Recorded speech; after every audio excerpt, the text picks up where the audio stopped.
नमस्कार दोस्तों। हमारा चैप्टर चल रहा है दिशा परीक्षण। तो दिशा परीक्षण की हमने 2 कक्षाएं की हैं। उसके बाद आज की कक्षा पहली कक्षा में हमने क्या किया था, दिशाओं के बारे में जाना कि कौन सी दिशा किधर होती है। पूर्व, पश्चिम, उत्तर, दक्षिण 4 मुख्य दिशा होती हैं। उसके बाद 4 उपदिशाओं के बारे में जानकारी दी। उसके बाद दूसरी कक्षा में हमने सूर्योदय के समय भी जानकारी करी कि सूर्योदय के समय जो अपनी छाया होती है, जो छाया कौन सी दिशा में पड़ती है, जब मुंह उसका कौन सी दिशा में होता है। उसके बाद सूर्यास्त की स्थिति में क्या होता है कि जब सूर्य अस्त होता है तो उसके समय जो छाया की दिशा है वो कौन सी होती है, क्योंकि सूर्योदय तो होता है वो पूर्व दिशा की ओर से होता है और सूर्यास्त होता है उस समय कहाँ पे सूर्य कहाँ पे होता है, पश्चिम की ओर। तो पश्चिम की ओर से अगर सूर्य है तो दिशा किधर होगी, और पूर्व से सूर्य था तो जब किधर थी। तो अब हम पढ़ेंगे सूर्यास्त के समय जो छाया की दिशा होती है वो कहाँ होगी। तो देखिए सूर्यास्त के समय छाया की दिशा कौन सी होगी, इसकी कंडीशन अलग अलग है। देखिए सूर्यास्त के समय छाया सामने होने पर मुख पूर्व दिशा की ओर होता है। मान के चलिए, मान के क्या सूर्यास्त होता है तो हमेशा सूर्यास्त होगा तो सूर्य कौन सी दिशा में होगा, सूर्य होगा अपना पश्चिम की दिशा में। तो पूर्व की दिशा इधर है, पश्चिम की इधर, तो इधर हमेशा क्या होगा, सूर्य। ये सूर्य मान के चलिए। तो यहाँ पे लड़का खड़ा है, ये लड़का खड़ा। अब देखिए सूर्य इधर है तो इसकी हमेशा जो परछाई है इधर ही पड़ेगी ना, इसकी हमेशा परछाई कहाँ पड़ेगी, इधर। अब लेकिन देखना होगा कि ये तो पूर्व दिशा है इधर और इधर ये पश्चिम, क्यों हमेशा सूर्य अस्त होता है तो कौन सी दिशा में होता है, पश्चिम में। अब इसके अनुसार देखेंगे कि अगर इसके सामने पड़ रही है, कह रहा है ना कि सूर्यास्त के समय छाया है सामने होने पर, अगर छाया सामने हो रही है इधर, छाया तो इधर हो रही है, अगर इसके सामने आ रही है इसका मतलब इसका मुंह किधर है, इधर। तो इधर कौन सी दिशा होगी, पूर्व, तो मुख पूर्व दिशा की ओर होगा। यही एक दूसरी स्थिति है कि सूर्यास्त के समय, तो पहले देखिए सूर्य तो हमेशा कहाँ रहेगा, पश्चिम की ओर ही रहेगा। यहाँ पे लड़का खड़ा है, ये खड़ा है, तो हमेशा इसकी परछाई सूर्यास्त का समय इसकी परछाई हमेशा इधर ही रहेगी। ये दिशा कौन सी होती है, पूर्व। तो देखिए ये सूर्यास्त के समय छाया पीछे बनने पर मुख की दिशा, देखिए छाया इसके पीछे पड़ रही है, इसका मतलब पश्चिम से अगर छाया सूर्य दिख रहा है तो इसकी छाया की तरफ पीछे बढ़ती है हमेशा। तो अगर पीछे बढ़ रही है तो इसका मतलब इसका मुंह कौन सी दिशा में होगा, सूर्य की तरफ। सूर्य कौन सी दिशा में होगा, पश्चिम की ओर, तो इसका मुंह कौन सी दिशा में होगा, पश्चिम की ओर।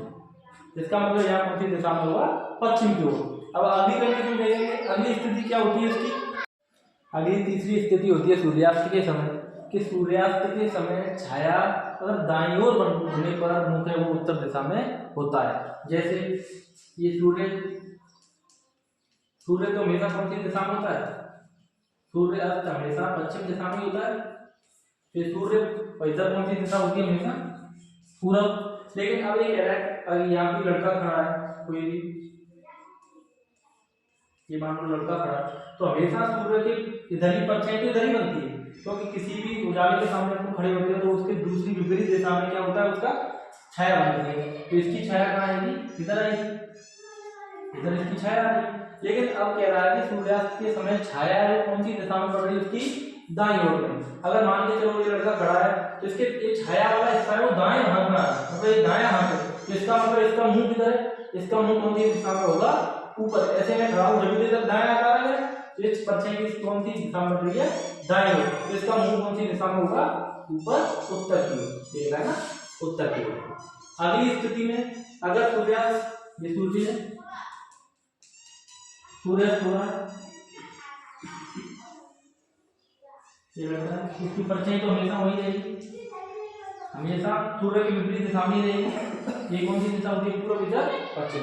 अब ये कह रहा है कि सूर्यास्त के समय बाईं ओर होने पर अगर ये छाया है वो किसकी ऊपर रही है, बाईं ओर। बाईं ओर का मतलब ये तो दायां हाथ, ये होता है बायां, तो इधर की ओर पड़ रही है, इसका मतलब इसका मुंह किधर है, इधर। इधर का मतलब नीचे।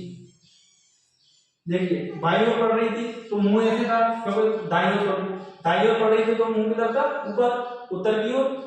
अगर इसकी अब बाईं ओर पड़ रही है तो इसका मतलब ये बायां भाग हो गया, ये बायां भाग हो गया, तो इधर अगर परछाई पड़ रही तो ये लड़का ऐसे खड़ा है, इसका मतलब इसका मुंह कौन सी दिशा में होगा, दक्षिण दिशा में। तो ये कौन सी दिशा में होगा, दक्षिण दिशा। अब हम पढ़ेंगे कि किसी के दूरी ज्ञात करनी है। मान के चलिए कोई किसी स्थान से दूसरे स्थान पर जा रहा है, तो उसके लिए वो बताएगा कि वो पूर्व में मुड़ता है या दाएं मुड़ता है, बाएं मुड़ता है, और आखिरकार जो शुरू का जो बिंदु होता है, प्रारंभिक बिंदु होता है, उससे वो अंतिम बिंदु जहाँ पर उसे जाना होता है, तो वहाँ तक पहुँचने के लिए वो कितनी बार दाएं मुड़ा, कितनी बार बाएं मुड़ा। वो लास्ट में पूछेगा कि अब बताओ वो कौन सी दिशा में है, या जो पहले उसने शुरुआत की थी उस प्रारंभिक बिंदु से जो अब वो खड़ा है उस स्थिति में वो कहाँ पर है या कितनी दूर है। तो ऐसी दूरी ज्ञात करने के लिए ऐसे क्वेश्चन आते हैं अपने। तो देखिए ऐसे हमें सीधी दूरी ज्ञात करना, ऐसे नहीं है कि हमें सीधी दूरी ज्ञात करनी होती है, ऐसे नहीं कि हम ऐसे घुमा के रास्ता बनाए, उसमें सीधी दूरी ज्ञात करेंगे। प्रारंभिक बिंदु से अंतिम बिंदु तक सीधी दूरी ज्ञात करने के लिए कम से कम दूरी ज्ञात की जाती है। ऐसे मान के चलिए कोई यहाँ पर कोई लड़का खड़ा है, यहाँ से वो पहले दक्षिण दिशा में चलता है, फिर वो उससे पूर्व दिशा में हो जाता है, फिर वो ऊपर उत्तर में हो जाता है। अब यहाँ से पूछे बताओ अब वो घर से कितनी दूर है, तो ऐसे नहीं बताएंगे कि पहले इधर ये जोड़ेंगे कितनी दूर है, फिर इसको जोड़ेंगे, फिर इसको जोड़ेंगे, ऐसे नहीं बताएंगे। मान के चलिए 2 किलोमीटर है ये, फिर ये इधर 3 किलोमीटर चला, मान के चलो ये 2 किलोमीटर फिर इधर चला, तो इसको ऐसे नहीं बोलेंगे कि जो प्रारंभिक बिंदु से अंतिम बिंदु है वो 2, 3, 5 और 2 7 किलोमीटर, ऐसे नहीं बोलेंगे। इसकी हमेशा सीधी दूरी ज्ञात की जाती है।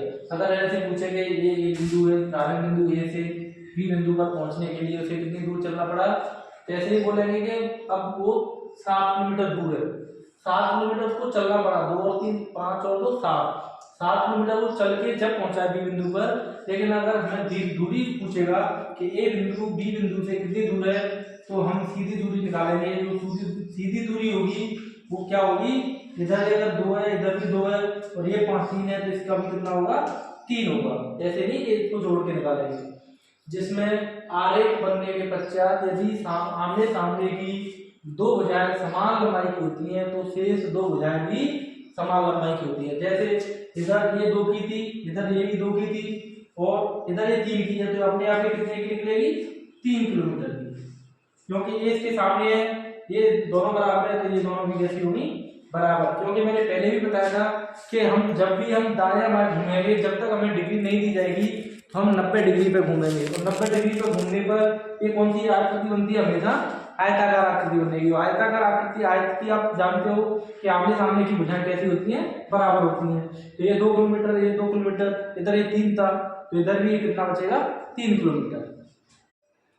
तो जैसे हम एक उदाहरण लेते हैं, उदाहरण है राम दक्षिण दिशा में 4 किलोमीटर चलकर बाईं ओर मुड़ा और 5 किलोमीटर चला, फिर बाईं ओर मुड़कर 4 किलोमीटर चला हो, तो बताओ अब वह प्रारंभिक स्थान से कितनी दूरी पर है। ऐसे प्रश्नों में सबसे पहले हम क्या करते हैं, सबसे पहले शुरू वाले बिंदु को हम पकड़ते हैं कि कहाँ से चलना है। जैसे जैसे बताएगा, जैसे जैसे मुड़ेगा, जितना जितना चलना है उसको उतना हम आगे बढ़ाते चलेंगे। इसके लिए हमें बस एक ध्यान रखना है कि हमें जो अनुमान लगाना है कि 4 किलोमीटर चल रहा है, तो उसके हिसाब से हमें देखना है कि 4 वाली लाइन उसके हिसाब से होनी चाहिए, और 5 किलोमीटर है तो उससे थोड़ी बड़ी होनी चाहिए, और 3 किलोमीटर है तो उससे भी छोटी होनी चाहिए। जैसे अनुमान लगा लेना है कि एक लाइन के लिए हमें इतना चलना है, तो लगभग उतना ही 2 लाइन 3 लाइन ऐसे बढ़ना है, क्योंकि हम उससे क्या है हम आसानी से पता लग जाएगा। ऐसे नहीं कि 3 किलोमीटर चल रहा है आप इतना चला दो, जहाँ बोलेगा आगे मुड़कर 4 चलता है तो इतना ही चलाओ, तो अपने आप ही गलत हो जाएगा ना, इसे पता नहीं चलेगा। तो हमें क्या करना है, अनुमान से सही से करना है कि 3 के हिसाब से 3, तो 3 के हिसाब से छोटी लाइन, 4 है तो और बड़ी लाइन, 5 है तो और बड़ी, उसके हिसाब से हम लाइन निकाल दे जाएंगे। तो देखिए आगे बनाएंगे। सबसे पहले क्या कह रहा है, राम दक्षिण दिशा में 4 किलोमीटर चल रहा है। तो देखिए दक्षिण दिशा में चल रहा है, इसका मतलब ऊपर से नीचे होती है दक्षिण दिशा, तो नीचे चल रहा है, तो पहले हम 4 किलोमीटर यहाँ चलाएंगे। मान के चलिए हमने 4 किलोमीटर की इतनी बड़ी लाइन लेंगे, ये कितने चल गया 4 किलोमीटर। तो ऊपर कहाँ, ऊपर उत्तर होता है ना, तो उत्तर से नीचे की ओर चल रहे, तो कहाँ चल रहे हैं दक्षिण की ओर। तो उसने बोला कि सबसे पहले क्या हुआ, 4 किलोमीटर चलकर शाम दक्षिण दिशा में 4 किलोमीटर चलकर, तो 4 किलोमीटर दक्षिण में चले, उसके बाद चलकर बाईं ओर मुड़ता है। कहाँ मुड़ता है, बाईं ओर मुड़कर मुड़ा और 5 किलोमीटर चला। तो इसमें 4 किलोमीटर चलने के बाद कौन सी दिशा में मुड़ेगा, बाईं ओर। तो बाईं ओर अपना पता है, बायां हाथ कौन सा होता है उल्टा, तो अब इधर मुड़ेगा, इधर कौन सी दिशा होगी, पूर्व दिशा। तो यहाँ से 5 किलोमीटर चल रहा है, बाईं ओर मुड़ा और 5 किलोमीटर चला। बाईं ओर कितना चला? 5। ये 4 कितनी बड़ी लाइन है? तो 5 की इससे थोड़ी बड़ी ले लेंगे। देखिए 4 की उससे बड़ी थोड़ी 5 की ले ली हमने, तो ये कितना हो गया? 5 किलोमीटर। तो 4 चलने के बाद बाईं ओर मुड़ा और 5 किलोमीटर चला, यहाँ आ गया। फिर बाईं ओर मुड़कर 4 किलोमीटर चला, फिर दोबारा ये बाईं ओर मुड़ गया, अब इधर मुंह है हमारा, फिर बाईं ओर मुड़ेगा तो ऊपर कौन सी दिशा हो जाएगी? उत्तर की दिशा। फिर ये 4 किलोमीटर चल रहा है, तो 4 किलोमीटर अभी हमने इतनी बड़ी लाइन ली थी, इतनी लेंगे, 5 थोड़ी बड़ी थी, तो यहाँ पे हम पहुंच गए। ये कितनी चली था? 4 किलोमीटर चले। 4 किलोमीटर चला हो तो बताओ अब वह प्रारंभिक स्थान से कितनी दूरी पर है। तो अब बताइए, हम यहाँ से चले इधर 4, फिर 5 चले, फिर 4 चले, अब बताओ हम कितनी दूरी हो गई? ऐसा तो नहीं है 4 और 5 9 और 4 13, इतना तो चले नहीं, इतना चले हैं, लेकिन हमें दूरी बतानी होती है तो हम कैसे निकालते हैं? सीधी दूरी। तो हम इसको नहीं जोड़ेंगे, हम यहाँ से सीधी दूरी निकालेंगे। ये मान लो ये बिंदु है, ये बी, हम प्रारंभिक स्थान ए और अंतिम बिंदु का है क्या है? बी, इन दोनों के बीच की दूरी बताएंगे। तो ये देखिए ये 4 है, तो ये भी 4 है, ये आमने सामने के बराबर है, तो ये आमने सामने की कैसी होंगी? बुझाए बराबर, हमने आयत पढ़ा है। तो ये 5 किलोमीटर है, तो ये भी कितनी होगी? 5 किलोमीटर।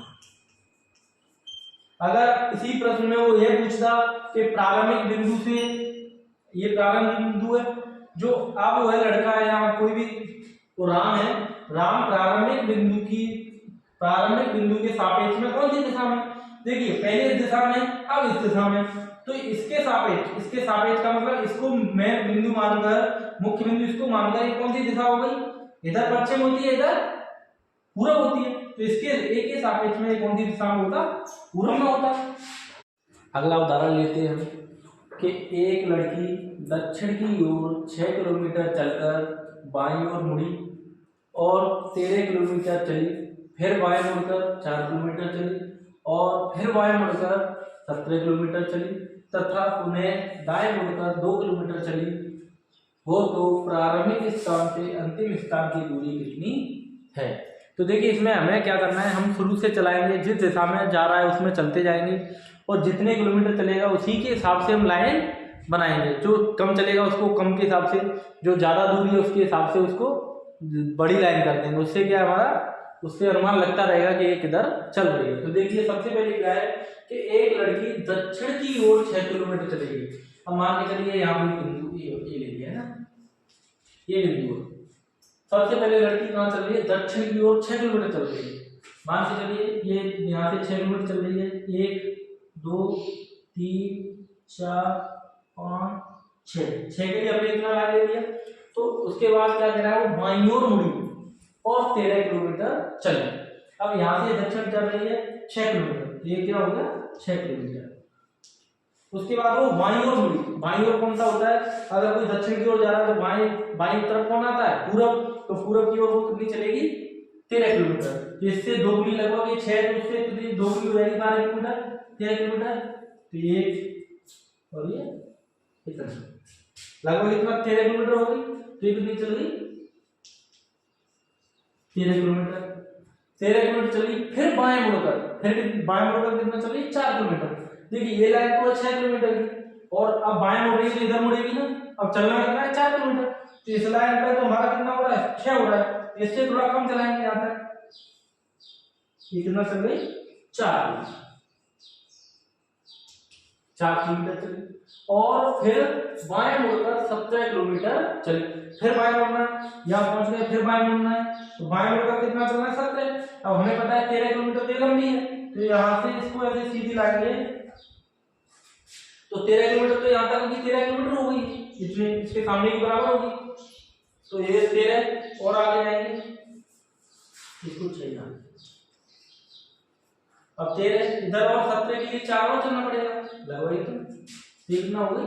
ये 4, ये 4 और 13 इधर, ये 17 हो गई। 17 चलना था, इसके सामने 13, 4 इधर अतिरिक्त चलेगी ना, तो 4 के लिए हमने यहाँ तक आ गए। फिर वो क्या कह रहा है? 17 किलोमीटर चली तथा दाएं मुड़कर, अब कहाँ मुड़ रही है वो? अब तक तो बाईं ओर मुड़ रही थी, अब पुनः दाएं मुड़कर 2 किलोमीटर चली। अब इधर से आ रही है यहाँ से, अब इसके बाद कहाँ मुड़ रही है, दाईं ओर। तो दाईं ओर कहाँ होगा, ऊपर की ओर। ऊपर की ओर कितना चल रही है, 2 किलोमीटर। 2 किलोमीटर चली हो तो प्रारंभिक स्थान से अंतिम स्थान की बीच की स्थान की दूरी कितनी है। तो देखिए अब ये अंतिम स्थान ही होगा। अब इसकी ये दूरी निकालनी।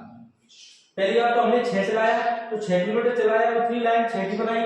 उससे 13 चलाना, तो इससे 2 गुना लगभग 2 गुना से थोड़ी ज्यादा, इधर 13 बना दी। उसके बाद 4 चली, तो देखिए ये लंबाई 6 किलोमीटर है पूरी, और इधर 4 चलानी थी, तो हमें यहाँ तक रोक ली अनुमान से। फिर इसके सामने यहाँ से मुड़ के वो 17 किलोमीटर चला, तो इधर ये 13 चले थे ना भैया, यहाँ से यहाँ तक 13 है, तो यहाँ से वापस आएगी इधर, तो 13 तो यहाँ तक हो गया। 4 अधिक चलना था ना 17 के लिए, तो 4 हमने इधर निकाल दिया। अब देखिए ये 4 किलोमीटर की लंबाई है, तो ये भी 4 की हो गई। इधर यहाँ से यहाँ तक 4 होगी, पूरी कितनी है 6 की। इधर कितनी रहेगी 4 की, इसके सामने तो ये कितनी रहेगी 2 किलोमीटर। ये 2 किलोमीटर रहेगी ना, क्योंकि 4 इसके सामने ये 4 होगी, पूरी 6 की थी, ये 2 रह गई। अब इधर 4, इसके बाद ये 2 ऊपर चला, इधर भी 2 की, तो बराबर आएगी इसके सामने। अब इसकी ये लंबाई याद करनी है, तो कैसे करेंगे, ये 2 की, ये 2 की, ये 4 की, तो कितने की होगी 4 किलोमीटर की। तो अब प्रारंभिक स्थान से अंतिम स्थान की दूरी कितनी रह जाएगी 4। हमें ऐसे याद करनी है, हमें सीधी सीधी रेखा है चलानी है। अनुमान से जो जितना बड़ा है, बड़े संख्या को ज्यादा चलाएंगे, छोटी है तो कम चलाएंगे।